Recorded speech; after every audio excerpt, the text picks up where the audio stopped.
सैलाब ज़दगान की मदद के लिए पाकिस्तान की फ़िज़ाई, बहरी और बरी तमामी अफ़वाज हमा वक्त खिदमत में मसरूफ़ अमल हैं। पाक फ़िज़ाई के सैलाब से मुतासर इलाकों में खिदमात जारी हैं तो दूसरी जानिब एयरफोर्स के जवान भी मुतासरीन की खिदमत में पेश हैं।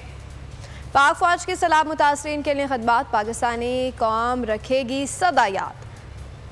पाक फ़िज़ाइया की सैलाब ज़दगान के लिए इमदादी सरगर्मियाँ दिन रात जारी हैं। फ़िज़ाइया के लिए मखसूस फ़ंड्स भी सैलाब मुतासरीन की मदद के लिए इस्तेमाल किए जा रहे हैं। तर्जुमान पाक फ़िज़ाइया के मुताबिक हमने सिंध के सैलाब ज़दा इलाकों में मेडिकल कैंप भी कायम किए हैं जहाँ मुतासरीन को इलाज की हतमी मुक़द्दर सहूलत फ़राहम की जा रही है।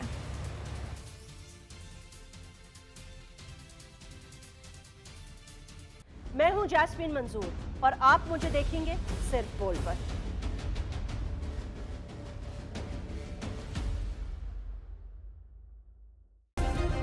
सब्सक्राइब करें और बेल दबाएं ताकि कोई खबर रह न जाए।